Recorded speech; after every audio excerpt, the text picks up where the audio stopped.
Welcome to episode 16 of the In the Huddle podcast. I'm your host, Kane White. Got a pretty special episode 16 planned, and not because I wore number 16 in football and baseball when I played in high school, but we've got two really special events to talk about. Today is Sunday, February 22nd, a day, in my opinion, that's going to go down in history, a day that most Americans will remember right where they were when the USA hockey team won their first Olympic gold medal in 46 years. They won it in poetic fashion all around. I mean, exactly 46 years to the day of the Miracle on Ice in Lake Placid, New York, when the 1980 U.S. hockey team won the Olympic gold. Not only in this, in my opinion, was this a win for the American people, it was a truly electric, hard-fought hockey game. I mean, back and forth, physical. It was just hanging in the balance for most of the game. Some amazing defense played by both sides. But like I said, in poetic fashion, Orlando, Florida's Jack Hughes, mere minutes after a high stick caught him in the mouth and he had a couple teeth knocked out, scores the game-winning goal in overtime. True American grit. I mean, to play through that, to get some teeth knocked out and to be bloodied and come back and score the game-winning goal for your country. That was special. You'll see me in a number 86 USA hockey jersey soon if they're not sold out already after today's game. Goalie Connor Hellebuck from Commerce, Michigan, he was lights out. 41 saves on 42 shot attempts by the Canadian team. Canada's only goal came from Cale Makar, and it was a laser that Hellebuck barely missed. But the play of the day was a stick save that Hellebuck had that looked like a sure Canadian goal late in the third period that would have given them the lead and maybe even the win. That was a big-time moment in the game. He was lights out, like I said. Having him in the net, I wish he was a St. Louis Blue. But I'm okay with the St. Louis Blues goalie, Jordan Bennington, who was the goalie for Team Canada. Kind of was tough seeing two of my St. Louis Blues players lose that game, but the feeling of an American win was much greater than that. So, in my opinion, we'll remember this game for ages. USA beat a great Canadian team. That's something that I think is kind of going overlooked at the moment just because of the sheer excitement that this hasn't been done in such a long time. Team USA beat a great team. I mean, you're talking about Cale Makar. You're talking about Connor McDavid, Brad Marchand, three really, really good hockey players. Nathan McKinnon, the four M's right there for Team Canada. Four great hockey players, a great Canadian team that Team USA took down. But it was also really cool to see two sets of brothers, Quinn and Jack Hughes, like I said, out of Orlando, Florida, and then Brady and Matthew Tkachuk out of one of my favorite cities, Scottsdale, Arizona. Two sets of brothers playing on Team USA. So that was super cool to see those brothers and those families celebrate one of the greatest sporting events in American history. Kind of early to tell because of recency bias, but I might put it in the top 15 for now. Shout out to Matthew Tkachuk. Shout out to my good buddy John from New York. Matthew Tkachuk's his favorite player of his beloved Florida Panthers. So, like I said, just the brotherly love that you saw out there on the ice together. The Tkachuk brothers had a really good game in the semifinal, and then obviously Jack Hughes scoring the game-winning goal.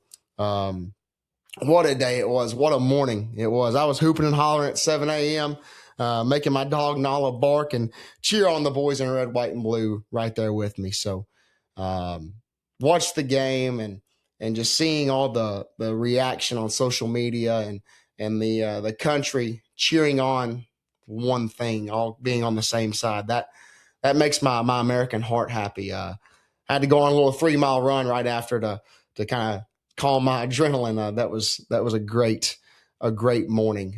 Definitely worth the 6:55 a.m. alarm on a Sunday to watch Team USA win the gold medal in the Olympics. And let us not forget, the women also won gold in hockey in the Winter Olympics this year. 12 gold medals by USA, the most of any Olympics, winter or summer, for USA. Let's go, America. Proud to be an American right now. So February 22nd, 2016 or 2026, will be a day that I will remember forever. Another day that I remember forever happened exactly a week ago. Quite exciting for me. Since I was 4 years old, since my mom's father started getting me into NASCAR at 4 years old, I've always wanted to attend the Daytona 500. And I got the blessing of the opportunity to do so with two of my good buddies, BJ Carr and Dusty Cagle, to celebrate my good buddy Dusty's bachelor trip. We went down to the Daytona 500 to Daytona Beach, Florida, to attend the Great American Race. Before I get on talking about the race and the pageantry of it and the event itself, I've got to hand out some flowers to NASCAR and the Daytona International Speedway. The accessibility and the fan experience is second to none at that event. What they do for the average American, the accessibility, the fan experience, being able to be up close and personal with the drivers, the cars, to sign the start finish line, to just take in the great cathedral that Daytona International Speedway is at an extremely affordable price point for the average American. That's kind of unheard of nowadays. But the way that they put on that event with the accessibility and the fan experience, and they're putting the fan first, shout out to NASCAR, shout out to Daytona International Speedway for allowing the average American like myself to attend that event and fully immerse yourself in something truly special at an affordable price point. Like I said, it's not really common in this day and age with inflation and the economy. I'm not going to get into all that, but shout out to NASCAR and Daytona for making that event something that the average American can truly immerse themselves in. It's just an unmatched experience. I remember walking into the infield when we first got to the racetrack and seeing a place that you've seen on TV so many times, that you've played video games and driven a car around the track on the video game, and watching every Daytona 500 since I was 4 years old, and only seeing that place on TV, just looking around and seeing it in person was a little bit breathtaking. I got some chills when we were down there in the infield, and getting assigned the start finish line right there was super cool. And I'm seeing the burnout by Tyler Reddick after he won the race, and you could actually still see where people signed the start finish line. So it was there for the whole race, and so getting to actually write my name in a piece of history was super cool. And then, like I said, the up close and personal abilities to be close to the cars and close to the drivers. You're right there walking down right outside of pit road, and you're right there next to the cars, and getting to see the pit crews work on them to make final preparations before the race. And then the driver intros, they walk down that big long stage, and we had a great setup. Got to be right there close to the drivers and see them up close and personal. The guys that you see on TV every Sunday, it was really neat seeing those guys up close and personal. So I've been blessed to spend some time and attend some really cool sporting events. Oklahoma State, the Bedlam rivalry, NBA playoff games, Memphis Grizzlies big time playoff games, MLB playoff games, a football game at Notre Dame, the St. Jude FedEx Open over in Memphis, college football bowl games. All of those events are extremely special.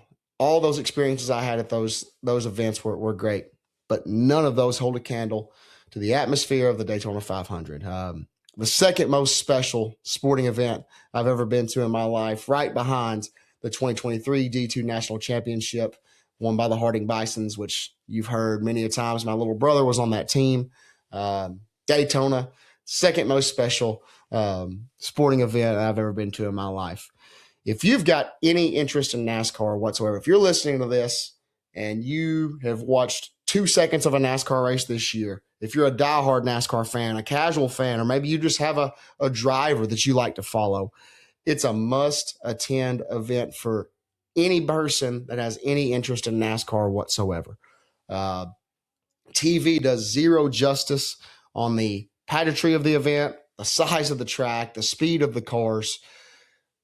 Watching it on TV is fine and dandy and great, but actually seeing that event in person is a truly different experience. We can say, oh, they go 200 miles an hour. 200 miles an hour up close is a lot different and a lot more exciting, in my opinion. So, seeing how close those cars get to each other when they're drafting and at 200 miles an hour, it's quite impressive. And some people would say, oh, well, they're just going in a circle, they're just turning left. It takes a lot of ability to be able to do what they do at that speed. And so, really impressive to see in person. Things about the race other than the race itself, the flyover of the Thunderbirds, they flew over like 9 times. That was super cool to see. And then the third lap salute. 25 years ago, we lost the greatest NASCAR driver of all time in Dale Earnhardt. And on the third lap of the race, everybody holds 3 fingers up in the air and there's a moment of silence. And where we were sitting, which was kind of the entrance of turn 1, right when those cars get into the third turn into the apex of the corner, they're so far away, the cars are, it almost goes silent at the speedway. You can't really hear the cars because they're so far away. During that third lap salute, the moment of silence, 180,000 people on the grounds, it was completely silent. Truthfully, a chilling experience. I had chill bumps, tear in my eye on the salute to the great intimidator, Dale Earnhardt. Probably the coolest part of the race right there, other than seeing Tyler Reddick win the race. A very exciting final lap. There was 2 crashes and looked like Carson Hocevar was going to win at one point, looked like Chase Elliott was going to win at one point, but Tyler Reddick avoids all the chaos and gets his first ever Daytona 500 win, which was special to me. Tyler Reddick is a dirt racer. He was racing dirt late models at 15 and 16 years old, and I actually had the opportunity to race against him. Well, I didn't race, but when I worked for my good buddy Kyle Beard, we raced against Tyler Reddick a couple times up at Wheatland, Missouri at the Show Me 100, and I actually got to hang out with him after the race back there in 2016. Great guy, and so super cool to see a dirt racer win the Daytona 500. I'm going to renew my tickets for next year. I plan on going every single year that I can, unless there's a birth of a child happening or something family related. I plan on being at Daytona Beach in February as many times as I possibly can to experience that event every single year. It's really gotten me back into NASCAR. It's gotten me fired up about NASCAR again. I think NASCAR is in a very good place. The golden age of NASCAR, in my opinion, was those late 90s, early 2000s, when NASCAR on Fox got real big. And I think NASCAR could be getting close to that again. It's hard to compare eras. People talk about the Michael Jordan versus LeBron debate all the time. Comparing eras is really hard in sports. But I think NASCAR could be getting close to that again. I saw it right there in person, and there was not an empty seat in the house at Daytona International Speedway. I feel like that NASCAR is alive and well. The Atlanta race starts in about an hour, and I'm ready to tune into that. Going to be pulling on Kyle Larson and Christopher Bell and Tyler Reddick, all those guys that started on dirt. I've got to find me a guy that I really want to hang my hat on and watch. It's been kind of hard to find a fan favorite for me since Mark Martin retired. So just going to pull on the guys that raced on dirt. So, episode 16, it's a solo one just because I feel like these 2 things that have happened in the past week kind of deserved its own moment. Got a lot of exciting things planned in the spring. Talked about a few episodes back how April and May is going to be a little bit of a slower time for me since basketball season is over now. And before spring football gets cranked up, got a lot of really cool guests planned to be on here on the podcast. And so looking forward to that. Still keep your eyes out for merchandise. Me and my good buddy Tyson Franks are still working hand in hand on some things. My good buddy Cody Crittenden is helping me out a lot with that. And so look for some merch very soon. Plan on having a spring or summer drop with some hats, t-shirts, maybe a hoodie again. I know it's not cold anymore, but everybody loves a good hoodie, right? So be looking out for that very, very soon. What a day to be an American. What a time to be alive. Man, I'm just pumped right now. I'm pumped about Team USA. I've told so many people all these stories about the Daytona 500 and in great in grand detail of how special that event was, and got a lot of personal exciting things coming up too. Got a little trip to Hot Springs planned with the family here pretty soon. Got the trip to Germany on spring break to see my good buddy Rasmus coming up soon. Of course, my good buddy Dusty Cagle getting married. I'll be the best man right there in that wedding. Very excited for him and his fiance Micah. Just a blessed individual, and like I say towards the end of every single episode, to be able to do this is truly living the dream. Like I've got right here on my shirt. I'm happy to be in a position where I can put something like this out and spread a little bit of joy to a world that needs more joy.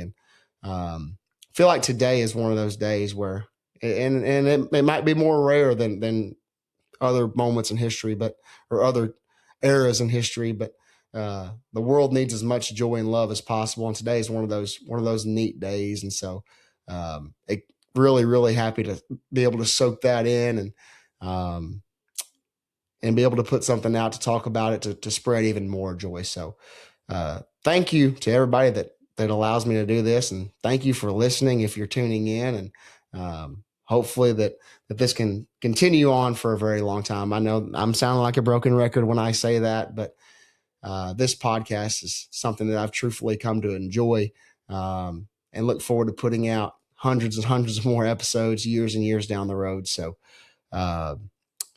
February 22nd, like I said, 2026, what a day. Excited to get out here in the living room and watch the Atlanta race and prep for the week with my wife. And Sunday's a day for us where we, clean the house, do laundry, and kind of work towards things together. She's also hammering down on some homework for her nurse practitioner degree. Shout out to my wife, Taylor, man. She's been on an absolute grind with 12-hour shifts at the hospital and going through nurse practitioner school. She deserves a good pat on the back. So, if you know Taylor and you see her, tell her she's doing a great job, because she's grinding right now, man. That's what I love about her. She's a go-getter. So blessed to have a wife that works so hard and is always in my corner and supports this thing too. She allows me to step away for a couple hours a week and do a little podcasting. So just a blessed man. So thank you for tuning in to episode 16 of the In the Huddle podcast. These solos can be a little short, a little bit easier to talk to a guest for a little bit longer, but I think I did the two events justice that we got to experience. If you were at the Daytona 500, and we all experienced the great victory by Team USA today. So hope I did those two events justice. But thank you for tuning in. We'll see you next time.